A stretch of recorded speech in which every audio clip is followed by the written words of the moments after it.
इस योग्य हम कहाँ हैं,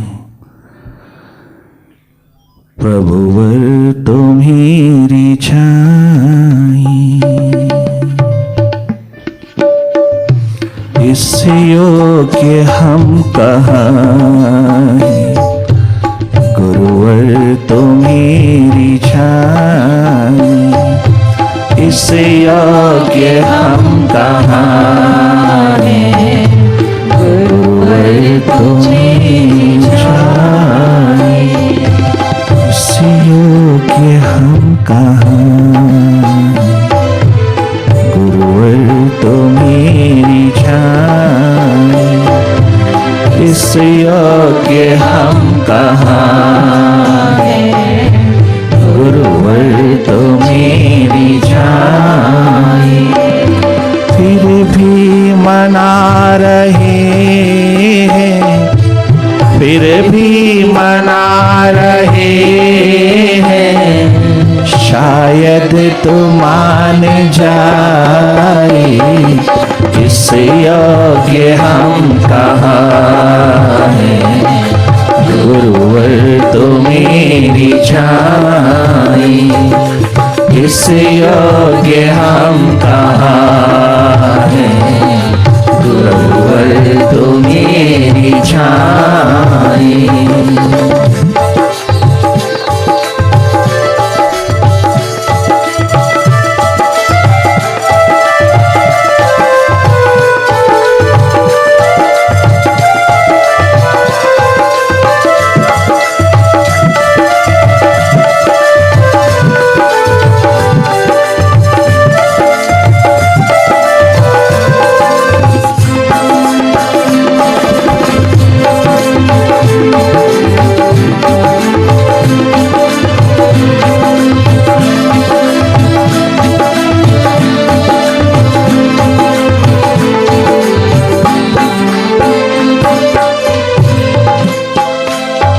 मेडिटेशन अंतस ध्यान की महान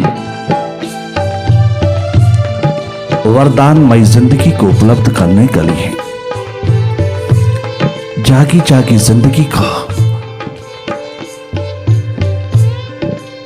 खोजने तलाश करने की तमन्ना, एक प्यास, एक दर्द लेकर के दीवाने अपने अपने मुर्शिदों के द्वार पर गाए। अपने अपने समय में जागे पुरुषों की दुनिया में, जागे पुरुषों के आलम में, जागे पुरुषों की संगत में उतरे। नरेंद्र जैसे बालक अपनी दर्द भरी प्यास को लेकर के दर दर गए, किंतु कहीं से कोई भीख नहीं पड़ी, कहीं दामन भरा नहीं। आखिर रामकृष्ण परमहंस के द्वार पर एक झलक पाती, सारोबोर तरोबोर हो गई जिंदगी। एक जागे पुरुष के द्वार पर जिसको बाहर का का खा गा नहीं आता, जिसको बाहर का ऊड़ा आड़ा नहीं आता, जिसको बाहर की एबीसी नहीं आती, किंतु भीतर के ज्ञान की महान धारा जागरण के रूप में जहां महासागर बनकर के छलकी है, जहां दुनिया भर का ज्ञान जीरो हो जाता है, अर्थात उस स्रोत की महान प्रतिभा में खड़ी है जिंदगी। जहां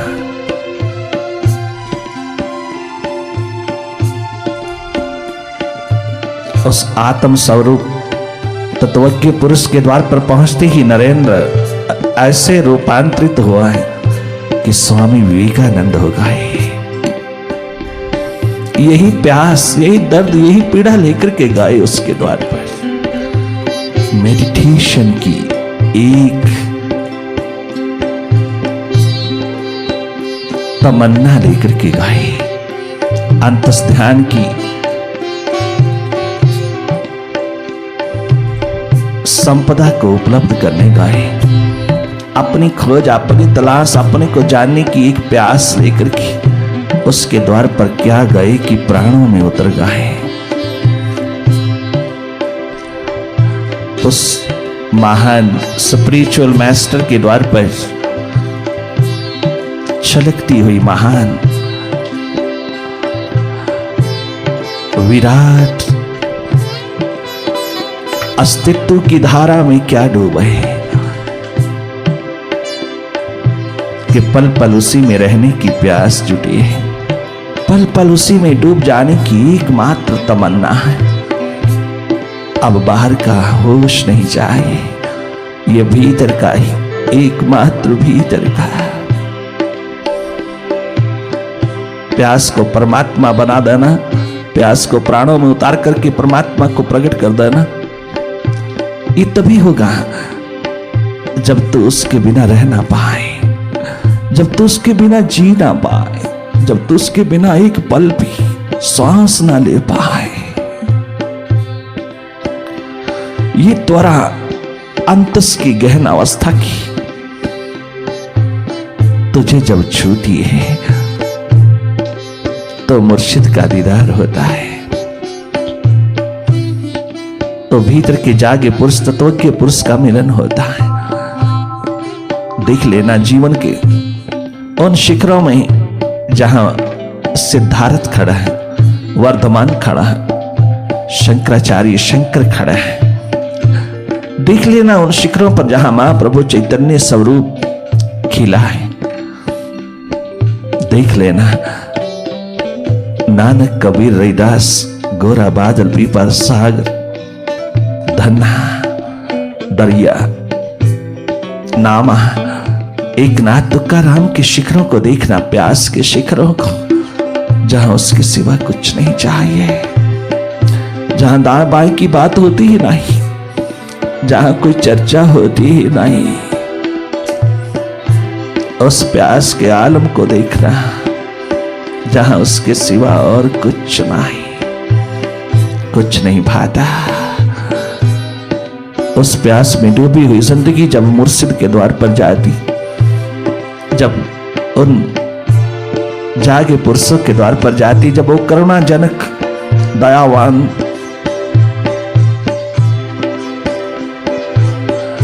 उस विराट के द्वार पर उतरती है तो धन्य धन्य हो जाता है जीवन।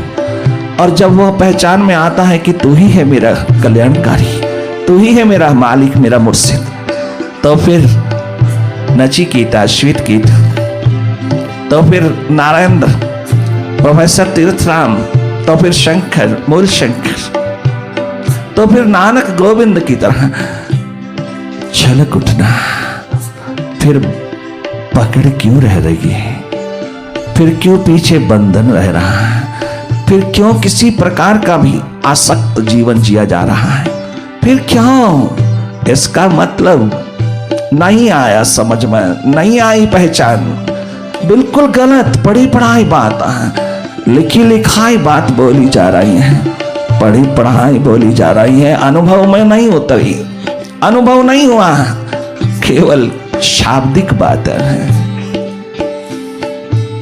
प्राणों को भी नछावर हो जाने में तनिक देर नहीं लगती, तब औरों की तो बात ही क्या, जब पहचान हो जाती है। देखना नरेंद्र की जिंदगी में, देखना राजकुमार नचिकेता की जिंदगी में, 12 वर्ष का बालक, देखना 18 वर्ष के बालक नरेंद्र की जिंदगी में जैसे ही छुआ है उस वाइब्रेशन में सब कुर्बान, सब जैसे ही छुआ है महाप्रभु चैतन्य की जिंदगी को, उस वाइब्रेशंस में भगवान बना दिया है। उन वाइब्रेशंस ने उसका, जैसे ही गुरु की संगत में उतर करके उसकी वाइब्रेशन में स्नान करके भगवान राम जैसे सरीखे अवतार, भगवान कृष्ण जैसे सरीखे अवतार, भगवान विठल जैसे सरीखे अवतार, अवतारी शक्तियां भी वह सदा के लिए टिक गई हैं। सब बाहर के वैभव को तिलांजलि देकर के, बाहर के सुखों की दुनिया को तिलांजलि देकर के दी नहीं जाती, उसके पैरेलल इतना आनंद बरस जाता है कि दुनिया के सुख कहां खड़े होंगे। दुनिया के क्षण भंगुर सुख, तनिक मात्र क्षणिक सुख, तनिक मात्र temporary players based on senses, mind, intellect कहां खड़े होंगे, कहां मैच करेंगे उस आनंद के सामने, उस मस्ती भरी जिंदगी के सामने ये मटेरियल कहां खड़ा होगा। यूं ही बहता जाता है जैसे बहती गंगा में सारी गंदगी बह जाती, यूं ही बहते जाते हैं तिनकों की भांति, कूड़ा करकट की भांति ये सब क्षणिक सुख। उस महान आनंद के प्रवाह में बातें बोलने की नहीं है, करने की है, कि कहने की नहीं है, हो जाने की है। ये स्पिरिचुअल पहलू तनिक मात्र भी जताने के लिए नहीं है,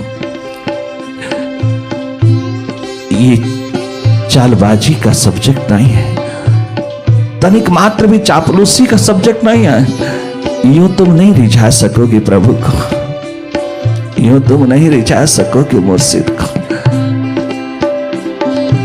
जहां मन बुद्धि सदा के लिए दोगलापन लेकर के विदा हो जाता है, अर्थात कुर्बान हो जाता है, अर्थात मिट जाता है, वो स्थिति है उसको रिझाने की।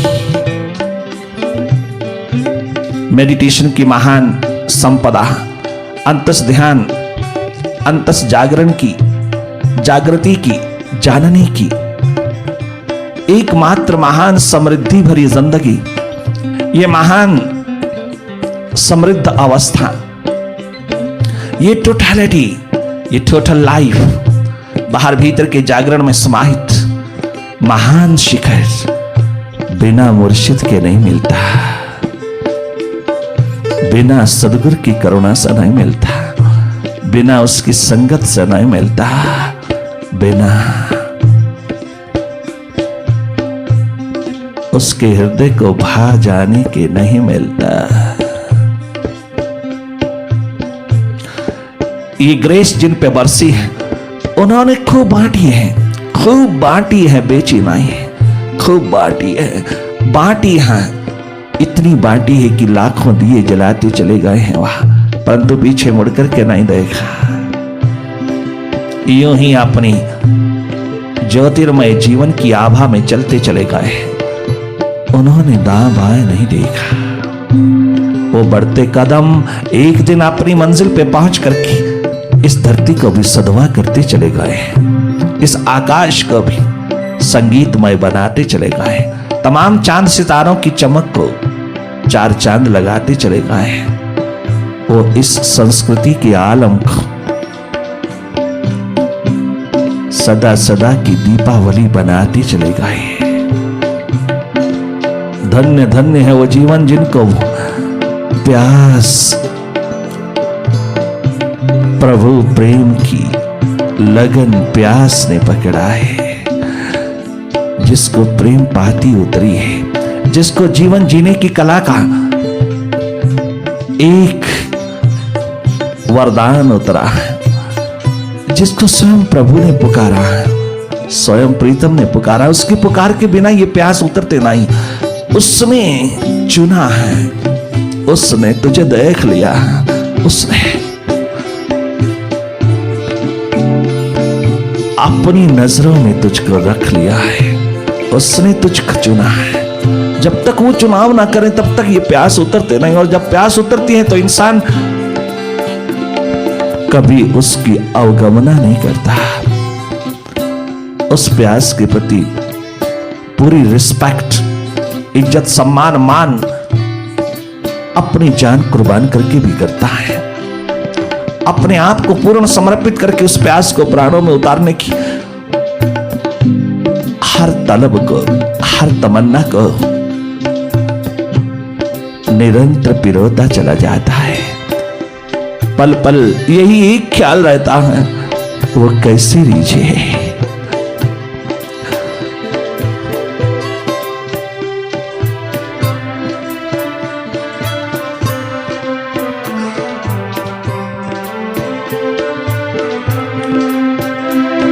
उसका मिलन कैसे हो, उसमें समाने की, उसमें एक हो जाने की ये महान प्यास किस तरह तृप्त हो। वो कैसी रीझ है, मैं कौन सा उपाय करूं कि उसकी आंखों को भा जाऊं, उसकी नजरों को भा जाऊं। एक मात्र चुनाव तेरे सामने है, जागरण और अहंकार तेरे सामने है, मन और हृदय तेरे चुनाव पर निर्भर है। तूने घर चुना जागरण, तूने घर चुना अवेयरनेस, तूने घर चुना भीतर की तलाश खोज, तूने घर चुना सुपर साइंस में उतर जाने की महान प्यास। तो देर नहीं लगेगी उसको प्रकट होने में। अगर तूने चुना अहंकार मन बुद्धि को, एकमात्र अहंकार चुना, अभिमान चुना तूने, चाहे वो सत्व का अहंकार क्यों ना हो, अहंकार चुना तूने, तो फिर जन्मों जन्मों तक कभी मिलन नहीं होगा। तुझे चुनाव करना ही होगा जागरण का। तो क्यों ना इसी जन्म में कर लिया जाए, क्यों ना।